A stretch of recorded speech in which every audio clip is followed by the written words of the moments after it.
What type of person ruins your Thanksgiving the most? We're getting into it. We're ranking them. Who's the actual worst person at your Thanksgiving table? Jones has some categories for us.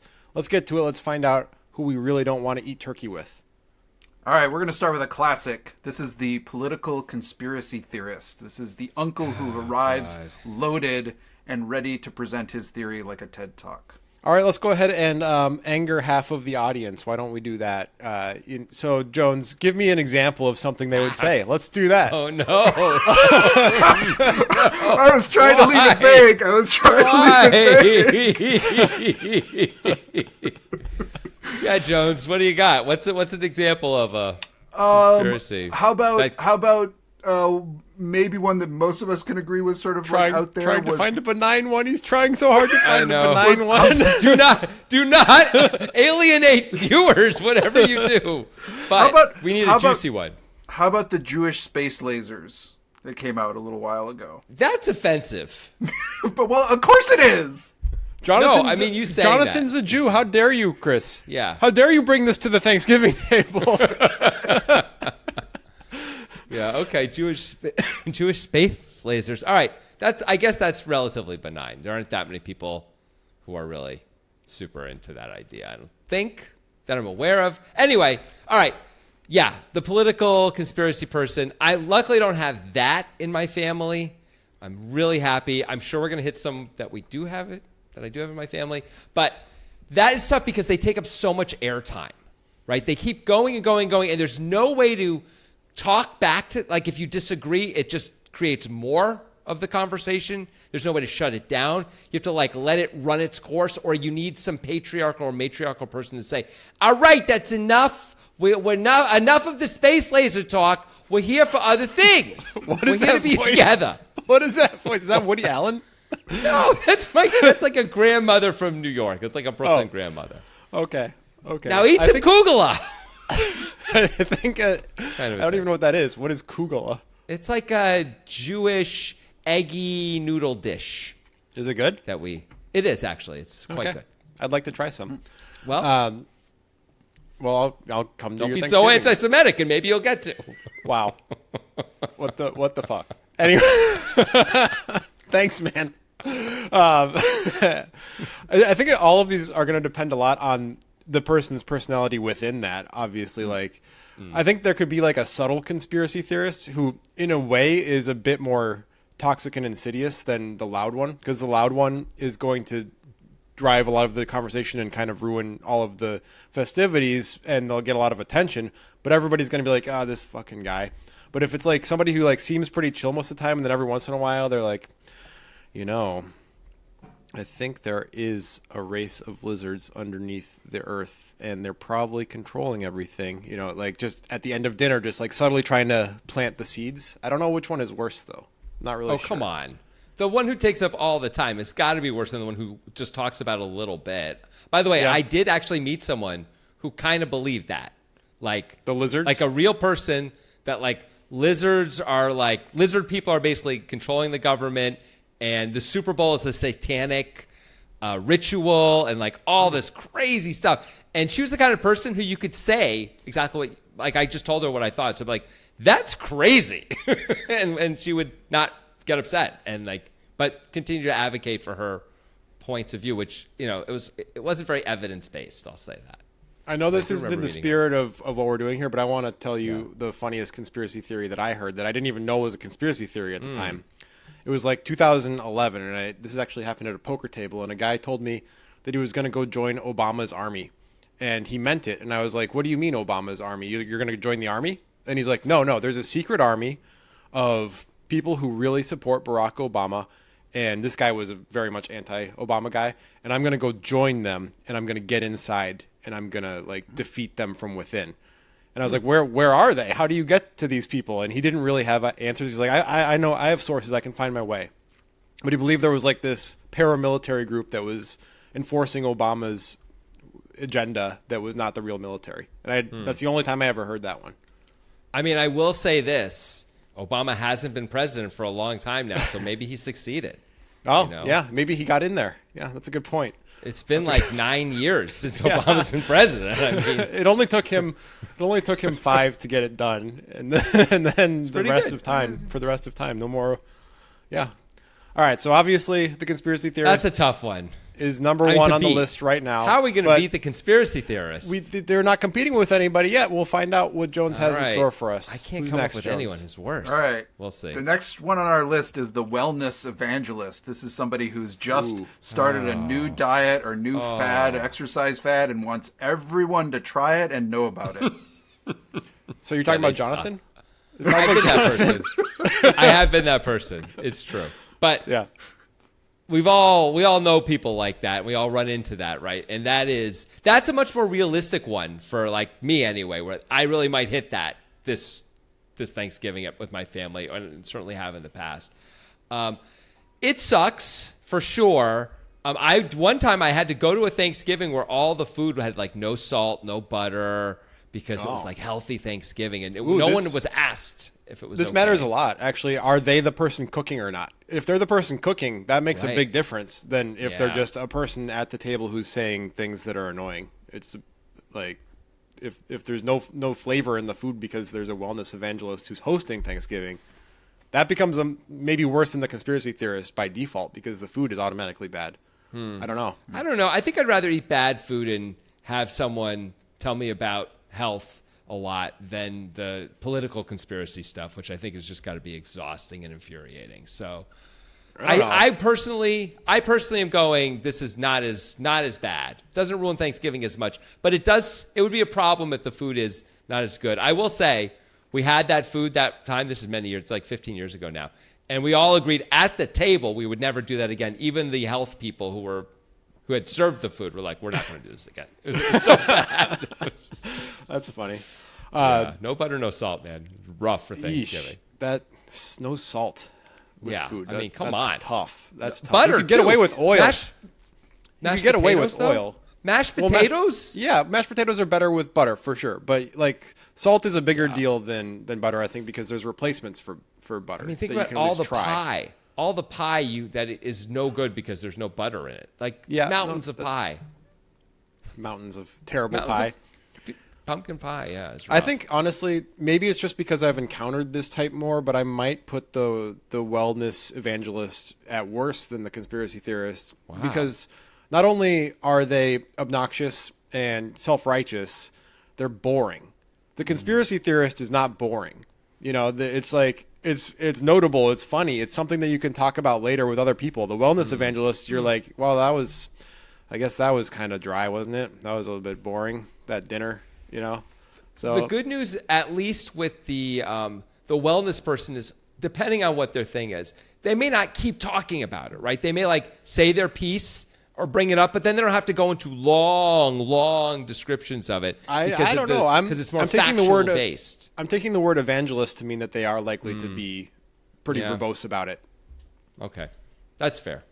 All right, I still would rather. The political stuff is so hard for me. I feel like with the food stuff, I can just say, fair enough. I'm not going to do that, and not like I feel very comfortable saying that to someone. But the political conspiracy stuff, I know it's just if you start responding to it in any way, you just get dragged down like the whirlpool. I think that's easy. You just you do the levy plan when like that you used to use against me when we were fighting, and just agree. Just like start agreeing and like you can't do that in front of your family, dude. Yeah. Think about some of the conspiracies, dude. They are can't you just hardcore.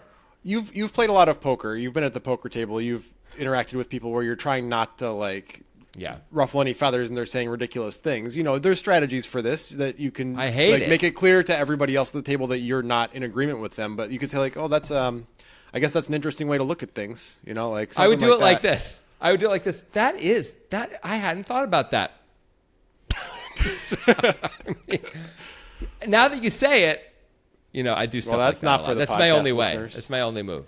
Jones talked to us about how the podcast listeners were left out of certain parts, and Levy's over here making faces. They can. Do you think they see your face on the podcast? I mean, I think the video people can. We are making a video too. Are we just supposed to? It's audio only now. Only the audio matters. It's a video too. You know what? It's a visual medium. Let's enter the mime section of the show. Let's just do some miming. Okay, that's an interesting point. Well, if let's say I'm doing miming right now. Podcast listeners, there's only like 7 miming actions I could possibly make. And so imagine I'm doing one and think I'm doing a pretty good job, and now you feel good. You're welcome. You know what? Good job. You described it well. It was all right, so it looks like the bowling ball, by the way. Yeah, sorry, go ahead. it looks like our lists are bifurcated already. I have I the can't wellness believe it. evangelist on top, and you have the conspiracy theorist That's on top. insane. Yeah. This is the biggest conspiracy of all. I don't believe this is possible. You guys are acting in concert against me in some way. What's number 3? This is Jones's fault. All right, this one is a big one. This is the surprise religious intervention where they want to convert you to whatever new kind of religious thing that they have taken on. I have not had this experience, but that is immediately number 1 for me. Immediately number 1. Hold on. Have you ever personally experienced this? I've never heard of this at a Thanksgiving If there's a meal. story, we need the story. This is story time, Jones. This is like pretty common, right? People get really into like a new religion, and then they try to get their whole family to like come along and I haven't experienced join the this. fun. Thanksgiving? Yeah, Maybe a little bit. Okay, I guess people decide to get more. Yeah, It's like a religious, solemn and time they for start talking about reflection on the nature of humanity. guess. I don't know. A religious intervention. I mean, that would be a rough one. That would be rough. Yeah. That's way worse than the wellness one. Yeah. This is by a mile the worst one in my opinion.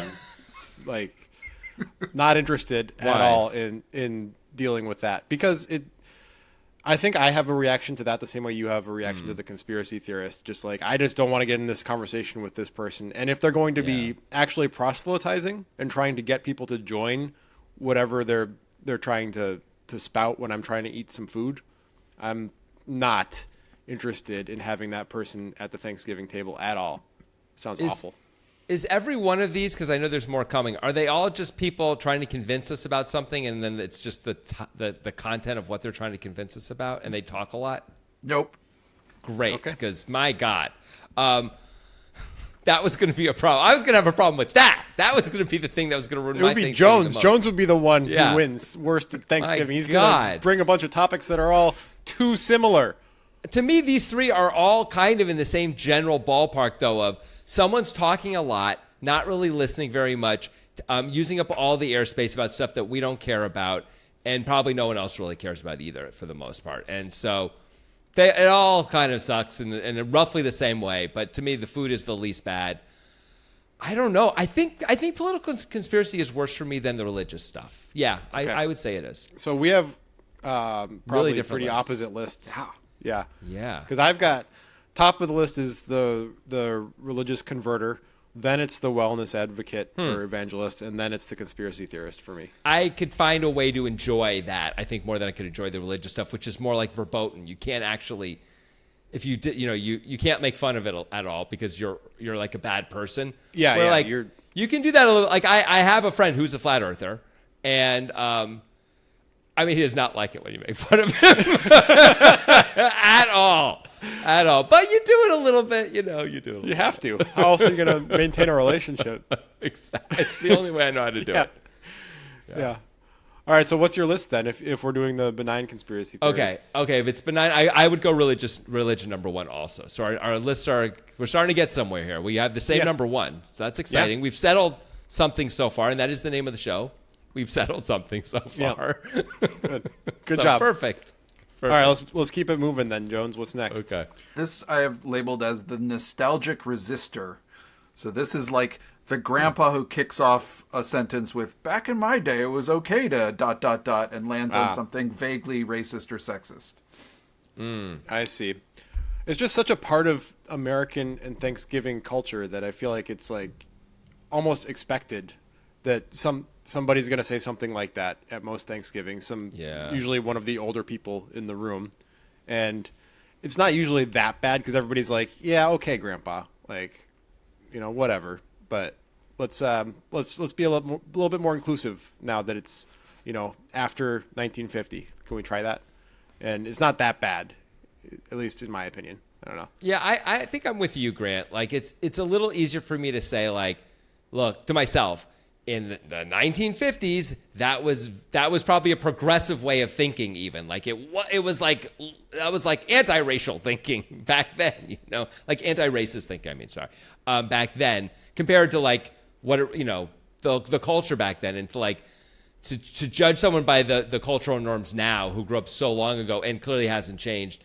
It's not completely unfair, but it's not completely fair either. So yeah, I sort of agree with you that it's not great. You don't love to hear it, but it's like, I mean, they're 90 years old. Yeah. It's what are you going to do? They're not changing, and they're going to be dead soon, right? I mean, yeah, and this one is actually a sort of relatable probably for most people because everybody's experienced that. Maybe not at Thanksgiving, but with some family member, many people have experienced that, and it's just like, I guess there's probably different levels of how bad it is, but I think usually it's like pretty much like they're almost looking to see if it's okay to say it.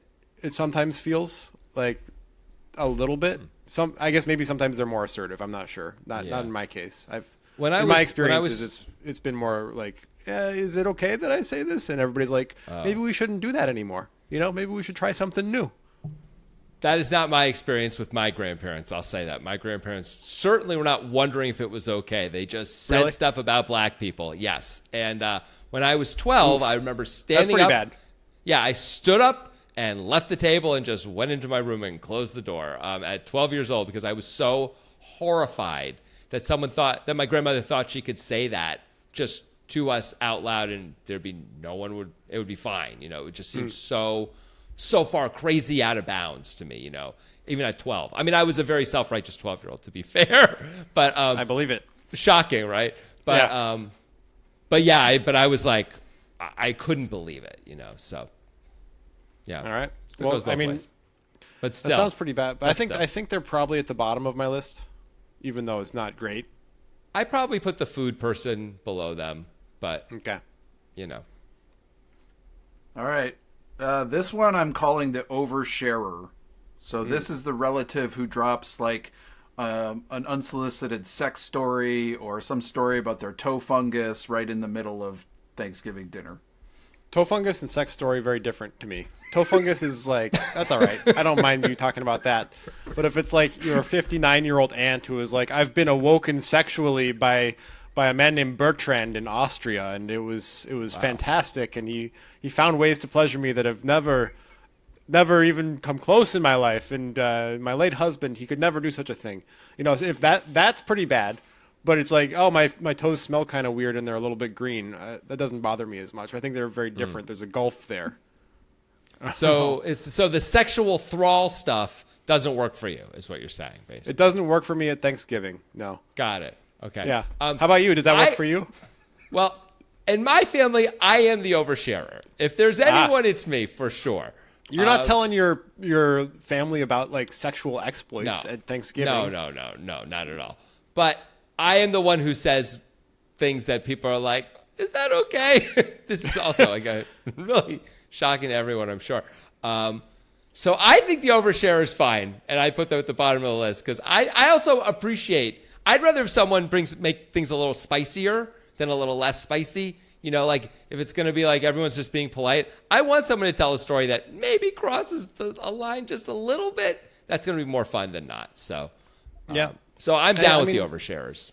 I am in agreement. I think that's at the bottom of my list as well. All the way at the bottom. Put it in the basement. Yeah, me too.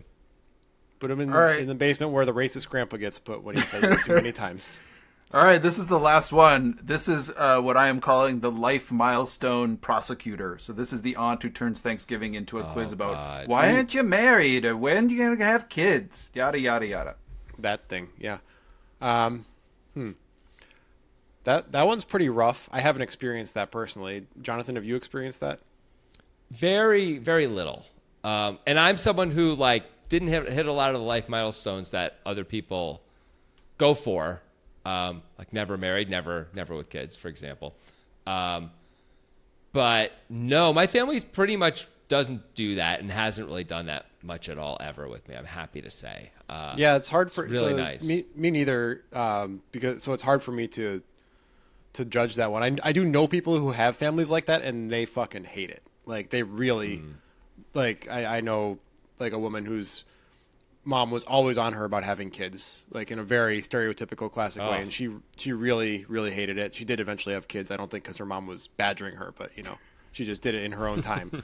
I think that would be, if that were, I'm imagining myself at like age 25 with a girlfriend and not yet married. And like, if my mom kept being like, why aren't you married? Why aren't you pumping out grandkids? And it was every Thanksgiving, how annoying that would be. That's definitely worse than the one that we just did, the Oversharer, I think. Yeah. It might be the second to the bottom for me, though. I don't think it's that bad. Yeah. It's usually it doesn't go on that long either. And not that I've experienced it much, but like in the movies, like it's a little bit, but usually it's not constant. I feel like, at least with my family, I just trained everyone to like, don't even ask, man. Like, there's no good news there. Yeah. And asking ain't going to help. Yeah. Well, I've always... at least, I mean, the whole idea of you should have children for me because I want I want to see these children, these grandkids, whatever it may be, these nephews, 3 times a year for 3 days. You should do all that for me, and I'm going to put pressure on you somehow, is so wildly out of bounds just from like, to me, like just, it offends my sensibilities that people do that. I know they do it. But man, I'm glad, my family knows not to do that shit. I'll say that. I have an addition, I think. I have one to add. The Pouter. The person who's pouty the whole time. They're kind of hoping that people are asking them what's going on and how they're doing. And it's not necessarily that they have something bad going on in their lives. It's just like they're consistently like this every Thanksgiving. I, might have some personal experience with this type of thing, but it's... Name names. What are you talking about? I will not, but it's, it can really kind of suck the air out of the room. Have either of you guys experienced this type of thing?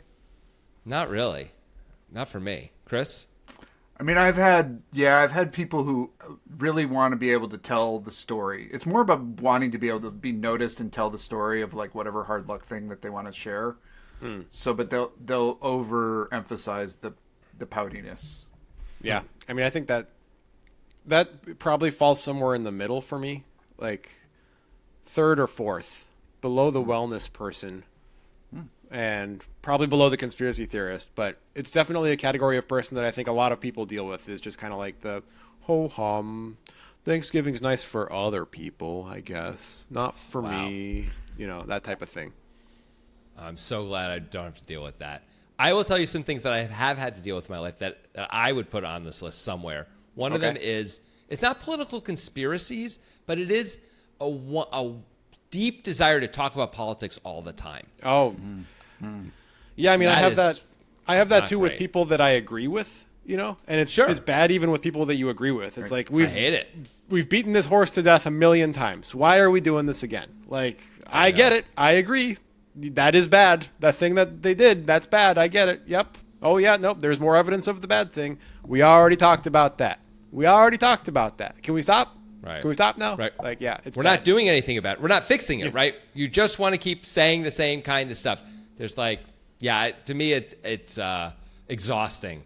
That's also really, really, I have no interest in that at all. Yeah. Then the other one is the downer.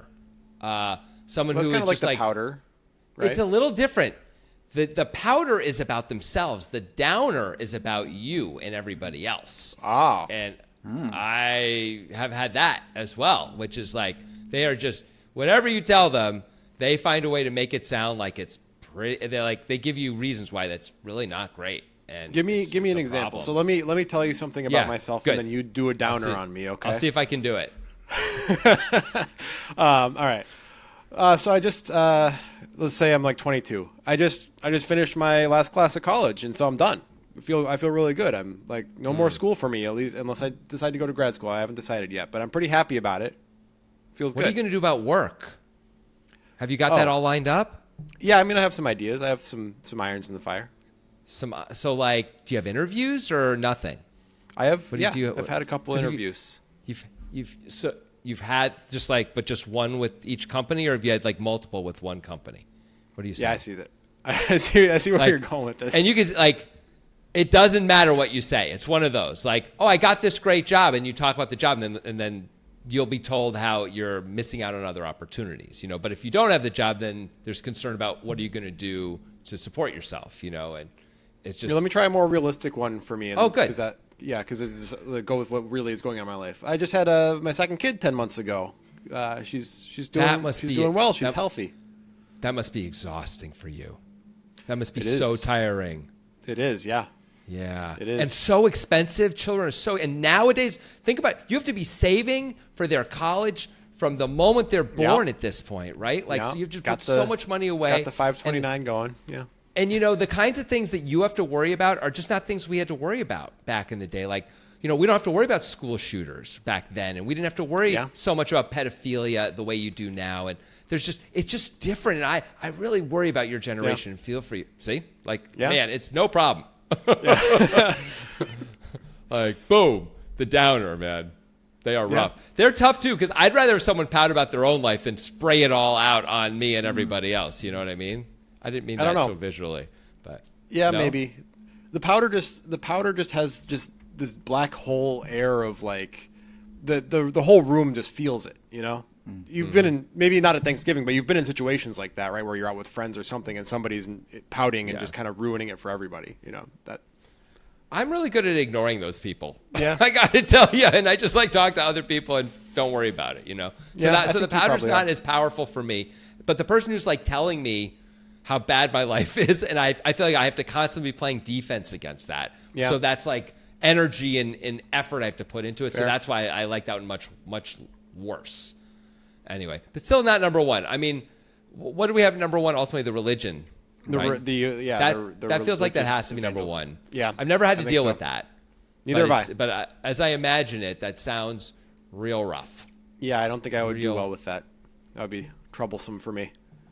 Well, anyway, hopefully we all get to enjoy Thanksgiving and not have this type of person at our Thanksgiving dinner. I mean, I will say this. The fact that we came up with some things, all three of us came up with things, maybe those archetypes are somehow in our lives during Thanksgiving. Maybe. The fact that we would have come up with those. Who knows? So maybe we are all going to have to deal with those things a little bit. Maybe. And hopefully they don't, listen to or watch this and know that it's them that we're talking about. Maybe they'll listen or watch it, know it's them, and change. Jones's racist uncle is going to be like, I know you were talking about me. The work. I got a bigger play to rehearse. I gotta live today like I'm in the race. Show the world I know my own worth. Heavyweight to burden, I persevere. Been persevering since birth. Fight for what we deserve until we reunite Mother Earth. We're rewriting the rule book, rewiring our brains. Deep dive in the framework, yeah, we can be the change. Future's ours to claim if we grab it by the reins. Break the chain, we're gonna make it rain. We did